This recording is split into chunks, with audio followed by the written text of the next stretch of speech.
Hey guys, this is Al. Today I'm going to be sharing with you 11 steps how to get on Google front page and how to get more clients. Alright, now I'm going to go in depth. I'm going to be talking about these principles. I'm going to be drilling down and showing you exactly what you need to do to get on Google front page.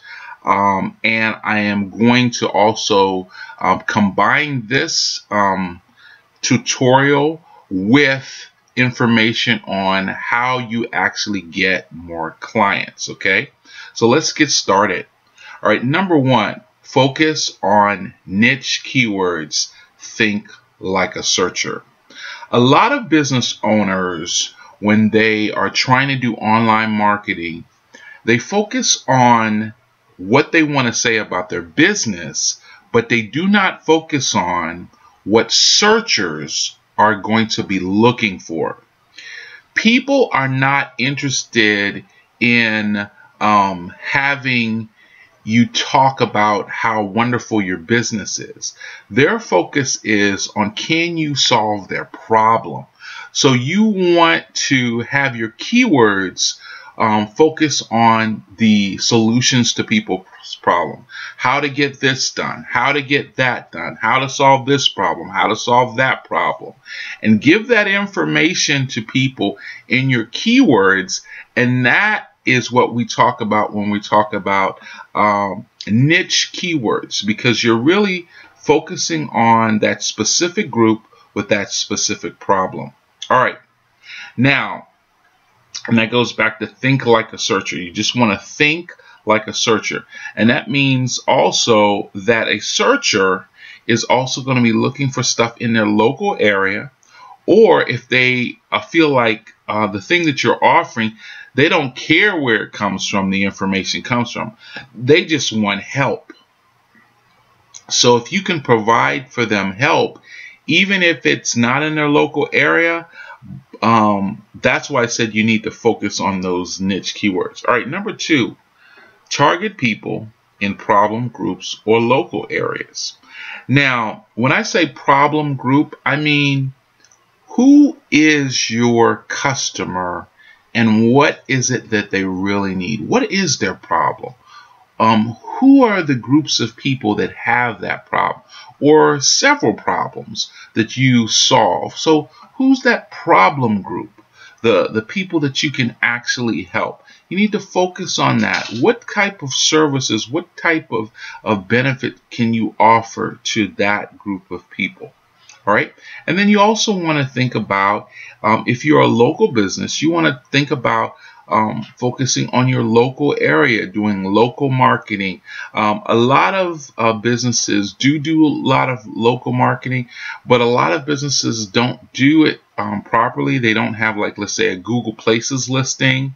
And we set up a lot of those for our clients, and we show them how to do it properly, because of the fact that they just don't know that they need to have a local listing. Now, for those persons that offer services that are worldwide or in multiple states, then you want to focus more on problem groups that you're addressing their problems, and you do not need a local listing, because a local listing can sometimes hurt you, because what happens is that a lot of times, specifically if it's something that is very geo-targeted and time sensitive, people say, well, you know what, I want to deal with somebody in my local area.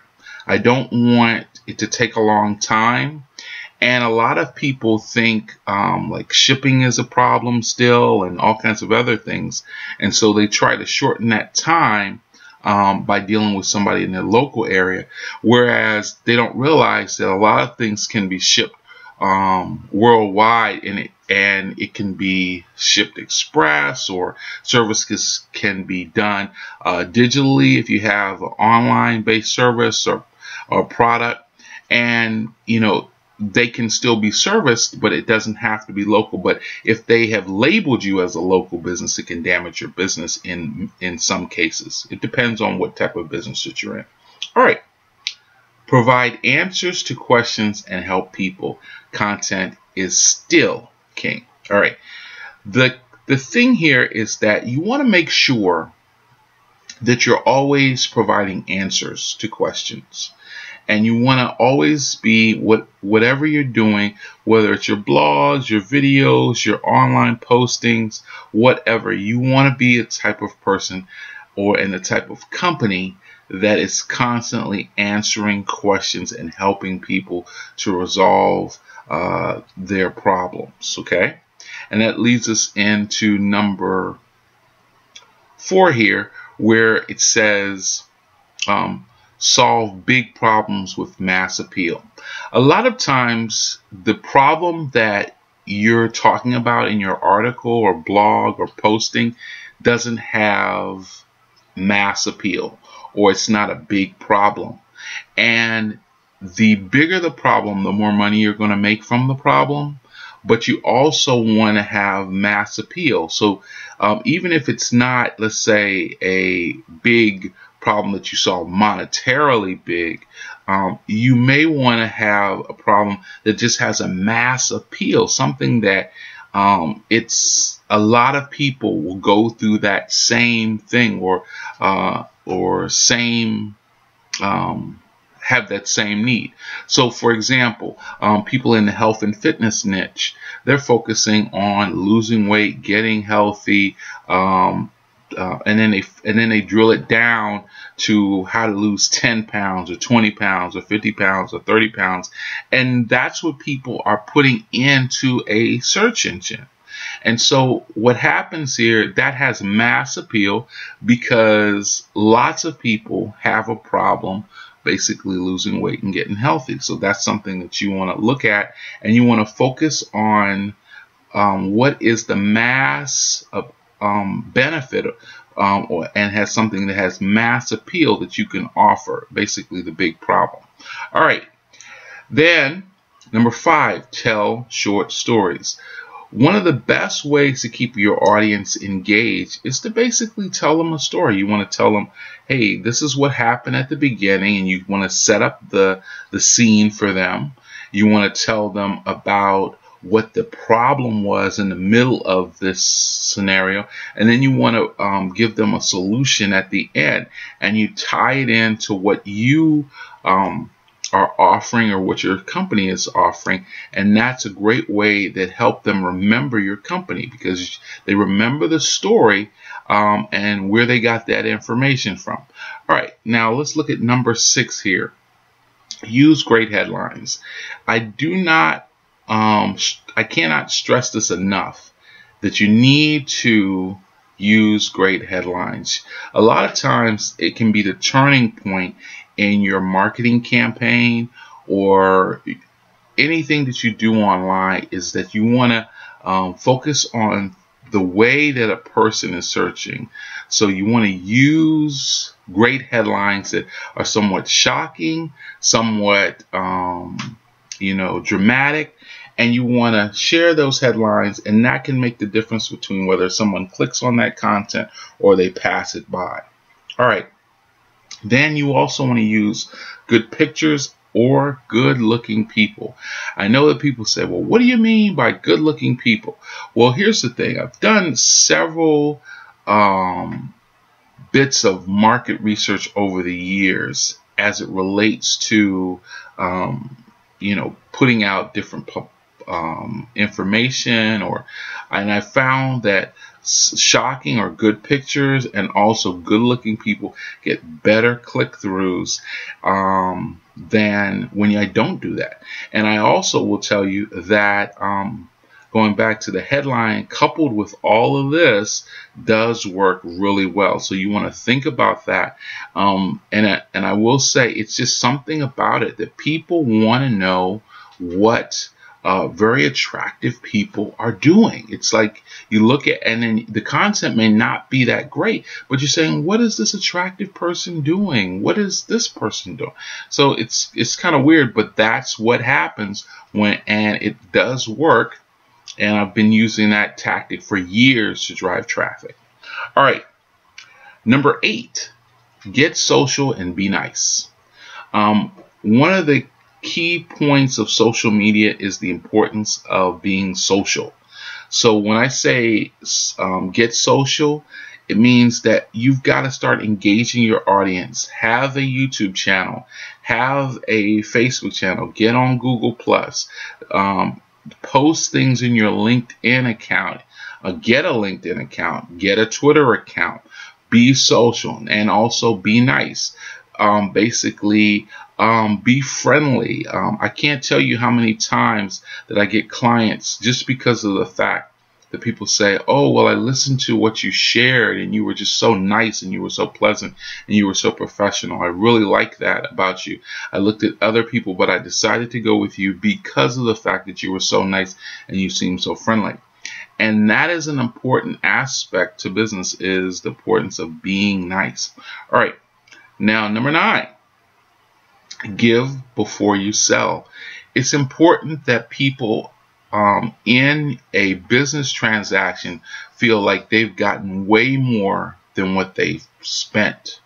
And so you also want to lead with the benefits. You want to give people all kinds of information, all kinds of tools, everything that you can possibly give them that will better them. Before you ask for a sale, or before you ask them to come to your website, or before you ask them to do anything, you want to give them real great benefit and really great content. So you want to make sure you do that before you think about selling. In fact, giving needs to be your primary focus, because a sale is the effect of good giving. Okay, so what happens is if you give and you are the type of person that people see you as a giver, then they want to do business with you. They have a response. There was a study done a while ago about servers at a restaurant, and they said that the tips go up when the servers bring by, let's say, a mint or a cookie at the end of the dinner, and as a kind of like a free gift, and it goes up exponentially if they give you, like, let's say, instead of 1 mint, they give you 2 mints. So you have to be a good giver. Keep giving, and even with clients that you've already have, go back and give them even more. Just constantly, if something new happens and you think it would benefit them, go ahead and give it to them. Don't try to charge people for everything. All right. Give out your phone number. One of the things that I tell people all the time is that you want to put your phone number on your content.